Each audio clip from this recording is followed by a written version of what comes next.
What was your vision for the film and how did you approach realizing it?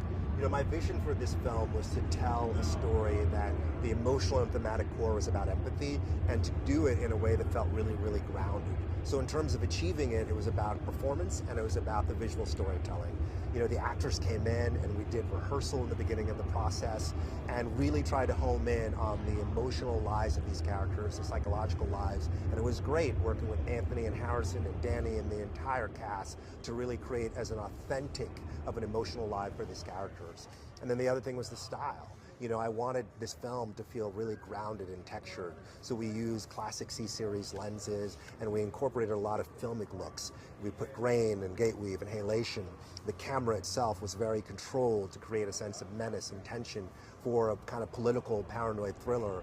And all those things came together to make something that I felt would honor the previous Captain America movies, but be very singular to Sam and his emotional journey in this film.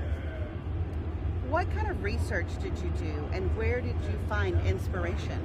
I did a ton of research. The research that I did in this film to be able to tell the story, first of all, started cinematically. I wanted to look at other genre comps that were important for this film. So movies like The Day of the Jackal, movies like Point Blank, movies like Les Samurai.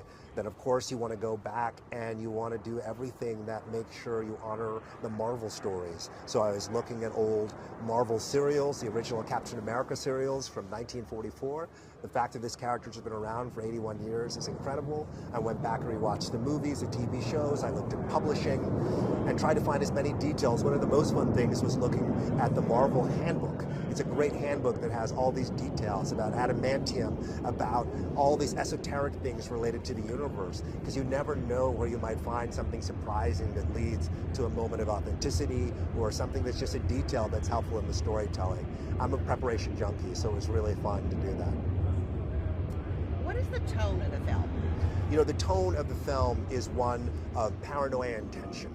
You never know what's going to happen next. As I said, it was leaning into a grounded thriller, so that's why I had these very specific comps of grounded thrillers. You want to believe in this world, but you also want to be at the edge of your seat. So it was really about making sure that visually, storytelling-wise, and performance-wise, everything stayed coherent. So we had to be very disciplined with costuming. We had to be very disciplined with props. We had to be very disciplined with our environments and sets. All those things need to feel like you have one foot on the ground rather, but then at the same time, you need to keep it open for the fantastic to happen so that when you have these heightened characters like a Red Hulk, or when Sam spreads those Wakandan wings, it still feels like it can fit in the world that's being created. Speaking of Hulk, how does Red Hulk fit into the story? Red Hulk fits into this story because he is part of what Thaddeus Ross is running away from. In this film, Thaddeus now is redefining himself. In the past, he used to be Thunderbolt Ross. He was known for his temper, his anger, for hunting Hulks, for hunting, Bruce Banner, and he also became estranged from his daughter, Betty Ross. Well, this story is about him trying to reconnect with her and trying to redefine himself as an elder statesman, as a diplomat. And the Red Hulk becomes a manifestation of the past he's running away from. It becomes, something of his backsliding. So it was great to be able to tell a story that had a Rage Hulk in it as an expression of Thaddeus and his journey. And you put that opposite Sam and the mistrust that is had between Sam and Thaddeus that extends to these characters as Captain America and the Red Hulk, and it creates this tension that is really powerful, both from an action standpoint, from a character standpoint, but also thematically. So it was really exciting to have Red Hulk in this film. What does Anthony Mackie bring to his characterization of the Captain America? Anthony Mackie brings to Captain America everything that he would dream of. He brings this incredible humanity and relatability. He's so authentic in a way that is effortless. You just believe this guy on screen.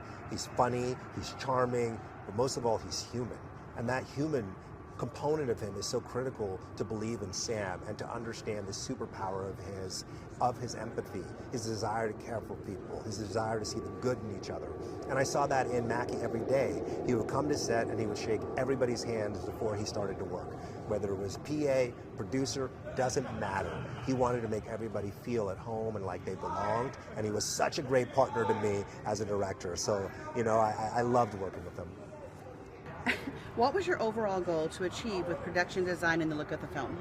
You know, my overall goal to achieve the production design and the look of the film was to create that grounded aesthetic, but also to visually tell the story in a way that enhances its themes. So one of the things, for example, that I asked the production designer and everybody involved in designing the film to do is to remove all red. And that was something that was really important. I wanted to allow this entrance of Red Hulk in this film to be a real intrusion in the film. So the movie is very colorful, but by pulling that out of the palette, it creates a bit of a chilliness in the storytelling as well, so that when Red Hulk comes in, it feels like the temperature is increased. And I was able to selectively use red as a way to hint that as we were building forward in the filmmaking. So, you know, that production designer actually created a hat for me that says "Deny Red," because I had said the words "Deny Red" once, but everybody embraced that. So did our set decorators, so did our costume designer, so did our visual effects supervisors.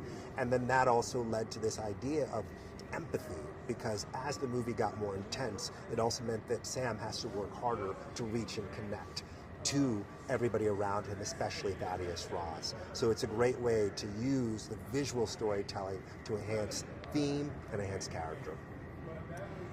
Tell us what the audience should expect from the action of the film. You know, the audience should expect action that is incredibly thrilling and visceral and surprising. You know, again, it's always about character. From the very beginning, I had this obsession with Sam Wilson and Anthony Mackie using a brick to take somebody out. But for me, as cool as that was, it was an opportunity to see him be resourceful in the moment, to get scrappy, to improvise, because that's what a man who doesn't have a conventional set of superpowers would have to do. And then at the same time, when the movie gets more heightened, I wanted to make sure that it felt cohesive with the rest of the film, the style of this paranoid political thriller with controlled camera movement, with very precise framing. And that ended up being something that the visual effects artists and supervisors, people from DD, people from Weta also embrace, and our great team working on the film. And it just feels like one movie that has a continuous flow to it that's really elegant and intense and surprising. And when you get to the aerial sequences, when you get to Red Hulk, you'll be at the edge of your seat, but you'll feel a real emotional connection to all the characters in the film.